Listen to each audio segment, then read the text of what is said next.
Every day I spend my time drinking wine, feeling fine, waiting here to find the sign that Hello everyone, today we're going to talk about the 4 V's, and that's a very simple way at looking at the factors that influence the style and quality of wine. In other words, why does a wine taste like it does?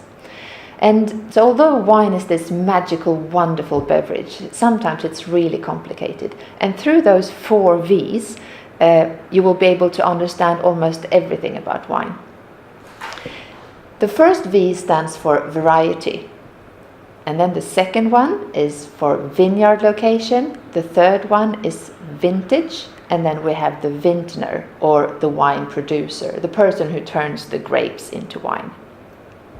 So if we look at the first one, for example, the grape variety, all wines are made of grapes, and all grapes taste different. Like the green, crisp, citrusy Sauvignon Blanc is very different to the much more creamy and more subtle Chardonnay. Pretty much like apples, you know, Granny Smith apples, they're really green and citrusy or high acidity, and then the much softer Pink Lady apples has a completely different flavor. And grape varieties are pretty much the same thing.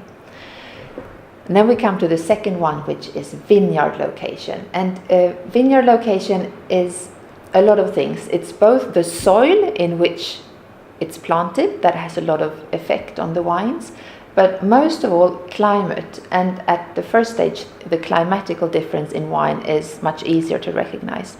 So by the vineyard location, think climate. So if you have a wine growing in a cool climate, the grapes will have ripen much less, so you have lower sugar levels in the grapes. And if the sugar level is low in the grapes, you'll have lower alcohol levels. Also, you will have higher acidity. In an unripe grape, there will be higher acidity. So cool climate varieties, cool climate wines will give lower alcohol, high acid, lighter body. And often this fruit profile that goes with it is going to be like green, crisp, citrusy fruit. In a hotter climate, on the other hand, you will have higher alcohol, fuller body, lower acidity, and more exotic fruits. So just by having an idea of where the wine comes from, you will be able to know what the wine should taste like stylistically. The third V is for vintage. And vintage is the year that the grapes were harvested, or the year that the grapes were being grown. And the quality of the vintage is fully dependent on the weather. So if it's a cool and wet year, the wines will be quite diluted and a bit austere.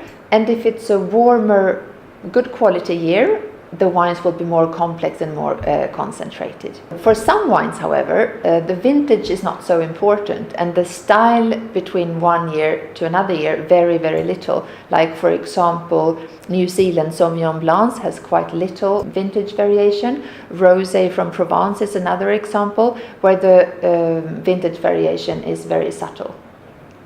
In other areas like Bordeaux or Tuscany, one year to another can be a huge difference in quality and of course a huge difference in price. The last V is vintner, or another word for that would be the wine producer, the wine maker. He or she is responsible for turning the grapes into wine, and there's a lot of decisions going in as when you're a winemaker. It can be when to harvest the grapes, to use oak or not, fermentation temperatures, to blend the wine or not. So there's a lot of factors that you will decide upon how to create the wine, which will have a lot of effect on both style and quality of the produced wines. Those 4 V's can also help you understanding wine labeling that can sometimes be quite complicated. So the V for vintage is almost always present on the label, and that's not too complicated. And then the other 3 V's for vintner, variety, and vineyard location will be on the labels. In the New World countries, they have chosen to communicate more about the grape variety because that's a very effective way of communicating with the consumer.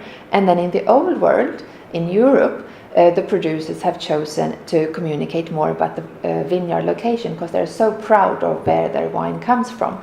Like Chablis, for example. You will not find the word Chardonnay on the bottle, you will find Chablis, but it's made of Chardonnay. So that can be complicated for us. We just have to learn which grape varieties are used in each region. So just to make that a bit more clear, here we have a wine from Sonoma in California. They have used the Zinfandel, the grape variety, to communicate with us. And then the vintage, of course. And then the vineyard location, Sonoma, is also present, but the most prominent information here is the grape variety.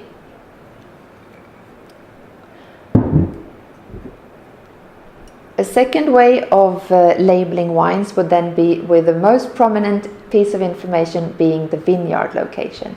Here we have Meursault Premier Cru, Meursault Charme, and then the vintner is just in a small bottle size here. And the grape variety, this is also made of Chardonnay, but it doesn't say anywhere. A third way of labeling wine can be by the vintner or a brand. So that can be big volume brands where price and consistency is key.